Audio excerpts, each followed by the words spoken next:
दोस्तों, आए दिन हम दंगों की खबर सुनते ही रहते हैं, चाहे वो अपने देश में हो या दूसरे देशों में। लेकिन आपने कभी क्या गौर किया है कि आखिर इन दंगाइयों के पास ब्लास्ट करने के लिए बम आते कहां से हैं और ये इन्हें अफोर्ड कैसे करते हैं? क्या इन्हें सब सप्लाई किया जाता है या माजरा कुछ और ही है? तो दोस्तों, दंगे या सिविल वॉर्स के दौरान जो बम नुमा चीज ये वायलेंट प्रोटेस्टर्स और अराजकता फैलाने वाले इस्तेमाल करते हैं, उसे पेट्रोल बम या मोलोतोव कॉकटेल कहा जाता है। जी हाँ, इसका इस्तेमाल आज से नहीं, सदियों पहले से किया जा रहा है। तो क्या है ये मोलोतोव कॉकटेल और इसे कैसे बनाया जाता है, इसके दम पर कौन सी जंग जीती गई, सब जानेंगे हम आज के इस वीडियो में। बस अंत तक बने रहिएगा। दरअसल जब पाकिस्तान के पंजाब प्रांत की राजधानी लाहौर में इमरान खान को गिरफ्तार करने के लिए पुलिस पहुंची तो उसका पाकिस्तान तहरीक इंसाफ पार्टी के कार्यकर्ताओं से आमना सामना हुआ। तब पंजाब पुलिस के आईजी डॉक्टर उस्मान अनवर ने दावा किया कि कार्यकर्ताओं ने पुलिस पर पेट्रोल बमों से हमला किया है। आईजी पंजाब उस्मान अनवर ने प्रेस कॉन्फ्रेंस के दौरान टेबल पर रखी प्लास्टिक की बोतलों की तरफ इशारा करते हुए दावा किया है कि पुलिस ने इमरान खान के घर पर वो जगहें भी देखी हैं जहां पेट्रोल बम तैयार किए जाते थे। इन पर इमरान खान का कहना था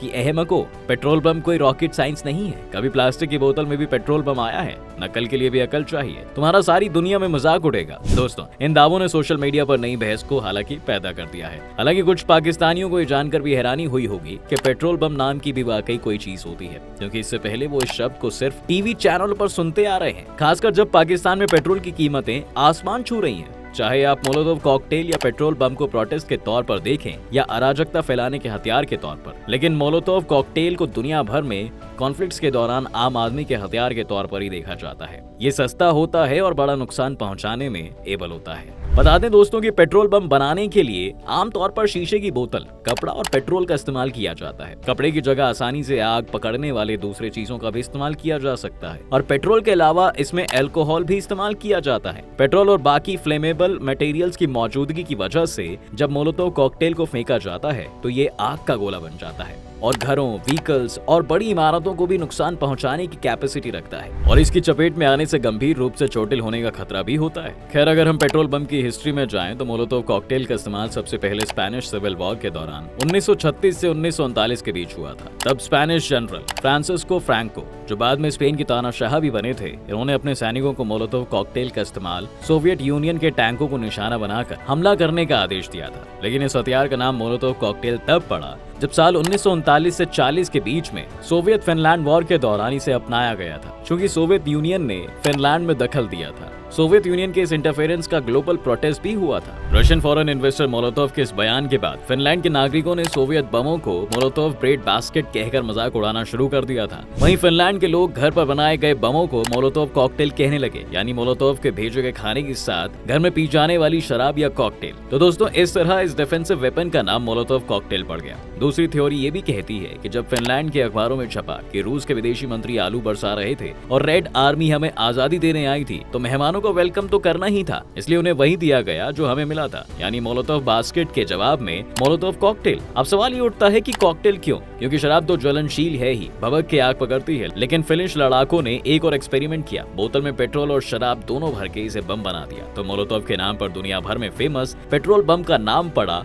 मोलोतोव कॉकटेल। आइए दोस्तों, अब जानते हैं इतिहास में कब कब इसका इस्तेमाल किया गया है। तो 1940 के दशक के दौरान ब्रिटेन में ये चिंता थी कि नाजी जर्मनी ब्रिटेन पर हमला कर सकता है और इस हमले से निपटने की तैयारी में ब्रिटिश लोगों ने घरों में मोलोतोव कॉकटेल बनाना शुरू कर दिया था। इसके कुछ साल बाद जब आयरलैंड में विद्रोहियों और ब्रिटिश सोल्जर्स की अग्रेशन बढ़ी, तब भी पेट्रोल बमों का इस्तेमाल किया गया। मोलोतोव कॉकटेल का स्ट्रक्चर समय समय पर आग की इंटेंसिटी और जरूरत के बेसिस पर बदलती रही है। कभी इनमें फ्यूल में मिलावट की गई तो कभी कांच की अलग अलग तरह की बोतलों को आजमाया गया। इसके बाद दूसरा विश्व युद्ध साल 1939, सोवियत रूस लगातार हावी हो रहा था। रूस के सैनिक फिनलैंड पर चढ़ाई कर रहे थे। फिनलैंड के पास ज्यादा ताकत नहीं थी, यहाँ रूस के मुकाबले देखें तो उसके पास कोई भी ताकत नहीं थी, बस दिन गिनने बाकी थे। फिनलैंड के लोगों समेत लड़ाके भी फिनिश कहलाते थे, तो फिनिश लड़ाकों के पास कोई अपडेटेड हथियार नहीं थे, जबकि रूस के T-26 और T-28 टैंकों से उनका सामना होना था। तब दुनिया भर में गिनती के कुछ ऐसे देश थे जिनके पास इन टैंकों का कोई जवाब था। जी हाँ, फिनलैंड के सिपाहियों के पास एंटी टैंक हथियारों के नाम पर वो गोलियां थी जिन्हें रूसी टैंक पर कोई असर नहीं होता था। लेकिन यहाँ युद्ध का पूरा नक्शा तब बदला जब रशियन टैंकों के जवाब में फिनिश लड़ाके वर्दी में पिस्तौल की जगह पेट्रोल बम खोसे हुए थे और उस बोतल ने वर्ल्ड वॉर का पूरा नक्शा ही बदल के रख दिया था। रूस के हिसाब से वो फिनलैंड को आजाद कर रहे थे। रूस का कहना था कि उनके रेड आर्मी फिनलैंड को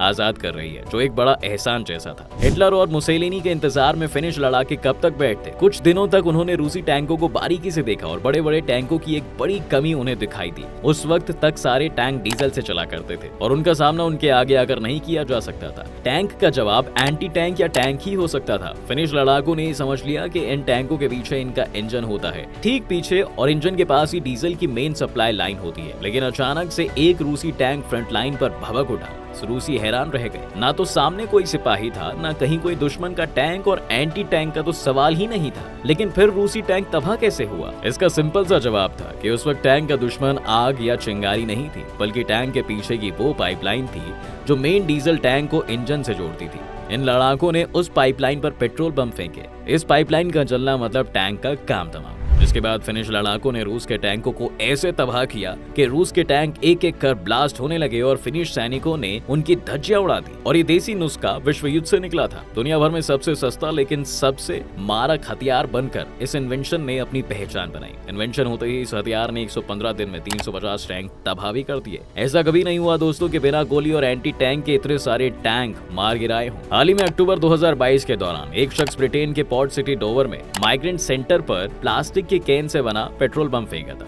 इस बम को फोड़ने के लिए उस पर पटाखे लगे हुए थे। धमाके के बाद आग लग गई थी और इस घटना में 2 लोग घायल हुए थे, क्योंकि आग पर जल्दी ही काबू पा लिया गया था। अब कुछ जगहों पर पेट्रोल बम को सिंबल ऑफ प्रोटेस्ट भी माना जाता है। इसका इस्तेमाल दुनिया भर में वायलेंट प्रोटेस्ट के दौरान होता रहा है। पिछले साल फरवरी में जब रूस ने यूक्रेन पर हमला किया था तो ईस्टर्न यूक्रेन ने खार्किव और राजधानी कीव के साथ साथ बाकी शहरों में यूक्रेन के लोगों ने रूसी सेना पर हमला करने के लिए अपने घरों में ही मोलोतोव कॉकटेल बनाना शुरू कर दिए थे। और यूक्रेन के आम लोगों की मोलोतोव कॉकटेल बनाते हुए तस्वीरें दुनिया भर के मीडिया पर छा गई थी। लेकिन आप ऐसा करने का कभी मत सोचिएगा, क्योंकि मोलोतोव कॉकटेल और petrol bomb global inventory of explosives में शामिल हैं और उन्हें बनाने या घर पर रखने पर पैनल प्रोविजन है। दोस्तों, शराब की बोतल को आग लगाकर दुनिया ने एक हथियार बनाया। एक झूठ की वजह से इसका नामकरण हुआ। अब लोग मुंह ढककर एक हाथ में फास्ट बॉलर वाले एक्शन के साथ इसे फेंकते अखबारों की तस्वीर बनते हैं। इसने सोचा था कि बोतलें खाली होने के बाद भी किसी का घर जला सकती है, लेकिन मोलोतोव कॉकटेल और पेट्रोल बम यही करता है। अब ऐसा ना हो इसकी उम्मीद की जा सकती है। दोस्तों, आपको क्या लगता है, सरकार को पेट्रोल पर रोक लगा देनी चाहिए? हमें अपनी राय कमेंट सेक्शन में जरूर बताएं। इसके लिए क्या कदम उठाए जा सकते हैं, यह भी आप कमेंट में जरूर लिखिएगा। आज की वीडियो पसंद आई हो तो वीडियो को लाइक और शेयर जरूर करें। साथ ही हमारे चैनल को सब्सक्राइब करना बिल्कुल ना भूलें।